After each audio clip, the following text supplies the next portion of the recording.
மொழி, இனம், மதம் கடந்து யோக கலையை மக்களிடம் கொண்டு சேர்க்க வேண்டும் என்று ஈஷா யோகா மையத்தின் நிறுவனர் சத்குரு ஜக்கி வாசுதேவ் தெரிவித்துள்ளார்.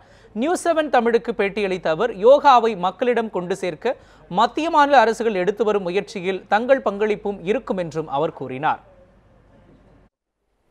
இன்று உலகம் முழுவதும் சர்வதேச யோகா தினம் சிறப்பாக கடைபிடிக்கப்பட்டு வருகிறது. இது குறித்து இப்போ இந்த யோகா தினம் சிறப்பு குறித்து பேசுவதற்காக ஈஷா நிறுவனர் ஜக்கி வாசு நம்மிடம் இருக்கிறார். அவரிடம் சில கேள்விகள் கேட்போம். உலக நாடுகள் மத்தியில் ஈஷா சார்பாக பல இடங்களில் யோகா சொல்லிக் கொடுக்கப்பட்டு வருது. அதே போல் தமிழக அரசு சரி, மத்திய அரசோடு சேர்ந்து நீங்கள் யோகாவை பரப்புறதுக்கு என்ன மாதிரி முயற்சி எடுத்துருக்கீங்க? இது தமிழக அரசு கூட ஒன்றும் சேர்ந்து செய்யலை. முக்கியமாக தமிழ்நாட்டில் எல்லா ஸ்கூலில் நடக்கணுன்ற முயற்சி நமக்கு இருக்குது. இதில் ப்ரைவேட் ஸ்கூல்லையும் நடந்திருக்குது. எல்லாத்துக்கும் முக்கியமாக ஏழை குழந்தைக்கு முதல் சேரணுன்ற ஒரு நோக்கத்தில் தமிழ்நாட்டில் இருக்கிற கவர்மெண்ட் ஸ்கூல்ஸில் ஒரு 5000 ஸ்கூலில் இந்த வருடம் நடக்க போகுது.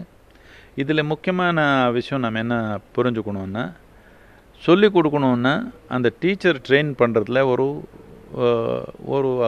ஒரு முயற்சி தேவை இருக்குது, ஒரு நேரம் எடுக்குது. இதனால 5000 ஸ்கூல் எடுத்து இந்த தடவை சொல்லிக் கொடுக்குறதுக்கு நாம் ஒரு வருடத்துலேருந்து ப்ரிப்பேர் பண்ணியிருக்கிறோம். இதுக்காக டீச்சர்ஸு இந்த வருடம் 5000 ஸ்கூலில் நடக்கும்.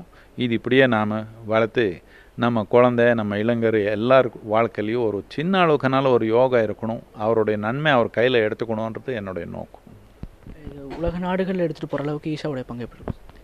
எல்லா நாட்டிலையும் நடந்திருக்குது. பல நாட்டுகளே, யூரோப்பில், ஆஃப்ரிக்காவில், அமெரிக்காவில் எல்லா இடத்துலையும் நடந்திருக்குது. இது கடந்த 3 வருடங்களில் பெரிய அளவுக்கு வளர்ந்து வந்திருக்குது. இது நாம் 35 வருஷங்கள் இந்த செஞ்சு வந்திருக்கிறோம். யோகத்தை பற்றி எந்த நாட்டிலையும் இப்போது எதிர்ப்பு இல்லை. இந்த அரேபியாவில் கூட இப்போது எல்லா இடத்துலையும் பண்ணுறோம். துபாயில் எல்லாமே நல்லா நடக்குது. இதில் அங்கே இருக்கிற அரசு கூட நல்லா ஈடுபாடில் இப்போ இருக்குது யோகத்துக்காக. இதனால முதல்ல இருந்த மாதிரி தப்பான ஒரு கருத்து இல்லை. யோகத்தை பற்றி எல்லாருக்கும் புரியுது. இது உள்நன்மைக்காக இருக்கிற தொழில்நுட்பம் உபயோகப்படுத்த முடியும்னு எல்லாருக்கும் தெரியுது.